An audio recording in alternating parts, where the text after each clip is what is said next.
आशु परिहार चौहान, कैसे हो आप सभी लोग? उम्मीद करती हूँ आप सभी मंगल में होगे। राजस्थान को वीरों की भूमि बोला जाता है, राजस्थान को शौर्य की भूमि बोला जाता है, राजस्थान को महाराणा प्रताप की भूमि बोला जाता है। ऐसे राजस्थान में 15 साल की बच्ची के साथ बलात्कार हो गया, गैंग रेप हो गया, और गैंग रेप करने वाले विशेष समुदाय के लोग थे। विशेष समुदाय क्या, मैं खुल के बोलती हूँ कि गैंग रेप करने वाले मुसलमान थे। चारों के चारों लोग मुसलमान थे। पूरी रात उस लड़की के साथ बलात्कार किया और जब उसको मरा हुआ छोड़ के वहां से चले गए। बड़े शर्म की बात है कि लॉकडाउन जैसी स्थिति पूरे भारत में है, राजस्थान में भी लॉकडाउन है, राजस्थान में भी कर्फ्यू लगा हुआ है। ऐसे में दो लड़के आते हैं बाइक पे और उस लड़की का अपहरण करके ले जाते हैं, और अपहरण करने के बाद थोड़ी दूरी पे जाके उनको दो लड़के और मिलते हैं और वो चारों लड़के पूरी रात उस मासूम लड़की के साथ रेप करते हैं और सुबह उसको मरा हुआ समझ के छोड़ के चले जाते हैं।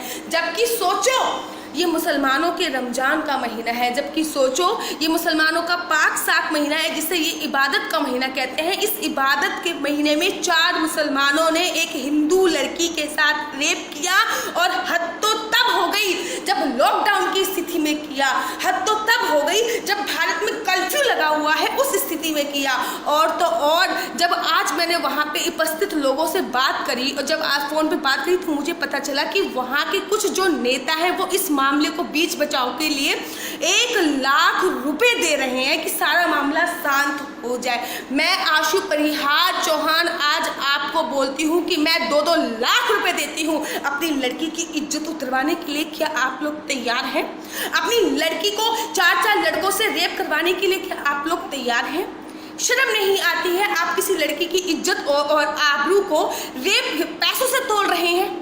एक मासूम लड़की के साथ रेप हो जाता है और आप उसके माता पिता पे प्रेशर डालते हैं कि आप 1 लाख रुपए ले लीजिए और बात को यहीं पे ख़त्म कर दीजिए। वो तो शुक्र करो कि सोशल मीडिया पे मामला उठ गया, सोशल मीडिया के भाइयों ने बहुत जागरूकता दिखाई और मामला को उठा लिया। नहीं तो ये मीडिया तो शांत होकर बैठी थी, ये मीडिया तो चुप होकर बैठी थी। किसी भी न्यूज़ चैनल पर इस पर कोई आवाज़ नहीं उठाई गई। क्यों? क्योंकि इस आवाज़ को पूरा का पूरा दबाने की कोशिश करी गई। लेकिन सोशल मीडिया पर जब ये आवाज़ उठी तब सरकार के कानों तक आवाज गई और चारों के चारों आरोपी को पकड़ा गया। 3 का नाम जाहिर किया गया। तीनों के तीनों वो मुसलमान है, चारों के चारों मुसलमान है। एक का नाम जाहिर नहीं किया गया क्योंकि वो नाबालिग था। आज तक मुझे एक बात नहीं समझ में आ पाई कि जो इंसान रेप कर सकता है वो नाबालिग कहाँ से हो गया? जो इंसान रेप कर सकता है भाई वो बालिग ही है, वो केवल बलात्कारी है, ना वो नाबालिग है ना वो बालिग है, वो केवल बलात्कारी ही है। और जो उन तीनों को सज़ा मिलनी चाहिए वो ही उसको सज़ा मिलनी चाहिए, और इनकी सज़ा केवल और केवल सजाए मौत है। क्योंकि भारत में बोला जाता है कि यत्र नारी पूजनते रमनते तत्र देवता, यहाँ पे नारियों की पूजा होती है, वहाँ पे देवता वास करते हैं। और ऐसे भारतवर्ष में 15 साल की नाबालिग लड़की के साथ बलात्कार हो जाता है। और मैंने बहुत स्टडी करी थी बलात्कार के ऊपर कि आखिर बलात्कार की उत्पत्ति आई कहाँ से। बलात्कार, जबकि भारत में तो छोटी लड़कियों को देवी का रूप माना जाता है, तो बलात्कार आखिर भारत में आया कहाँ से? जब मैंने इसकी स्टडी करी तब मैंने पाया कि बलात्कार की उत्पत्ति कहाँ से आई है। इसकी आप अगर पूरी वीडियो देखना चाहते हो मैं तो लिंक ऊपर आपको प्रोवाइड करा दूंगी, आज भी वो लिंक पड़ा हुआ है कि बलात्कार की उत्पत्ति आखिर हुई कहाँ से। भारत में कभी भी बलात्कार नहीं हुआ था, भारत में कभी भी बलात्कार जैसी स्थिति नहीं हुई थी। लेकिन भारत में बलात्कार आया कहाँ से? भारत में बलात्कार आया नहीं है, भारत में बलात्कार लेके आया गया है। अभी भी हम पूरा हिंदू समाज, क्योंकि मैंने अभी तक नहीं बोला कि वो गुर्जर समाज की बेटी है, वो समस्त हिंदू समाज की बेटी है, समस्त हिंदू समाज उस बिटिया के साथ खड़ा है। मैं अपनी बहन के साथ खड़ी, और जब भी आपको आवश्यकता होगी मैं आशु परिहार चौहान आपके पास पहुंचूंगी किसी भी हालत में।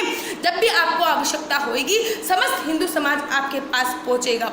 चलिए, जय जय श्री कृष्णा, वंदे मातरम। और मैं आपको दोबारा बोलती हूँ कि इस वीडियो को शेयर कीजिए। शेयर नहीं कर सकते हो तो इस पे नीचे जाके कमेंट करो, और कमेंट नहीं कर सकते हो तो नेगेटिव कमेंट मत करो। क्योंकि अगर तुम कुछ नहीं कर सकते हो तो चुपचाप बैठ के चूड़ी पहन के अपनी बहन की बारी का इंतजार करो कि कब आपकी बहन की और बेटी की बारी आएगी नंगी होने की, कब आपकी और बहन की बेटी की बारी आएगी रेप करने की, कब आपकी और आपकी बहन की बारी आएगी कश्मीरी पंडितों की औरतों को जैसे छीन लिया गया, कब आपकी बारी आएगी आपको छीन लिया जाएगा। चलिए, जय जय श्री कृष्णा, वंदे मातरम, भारत माता की जय।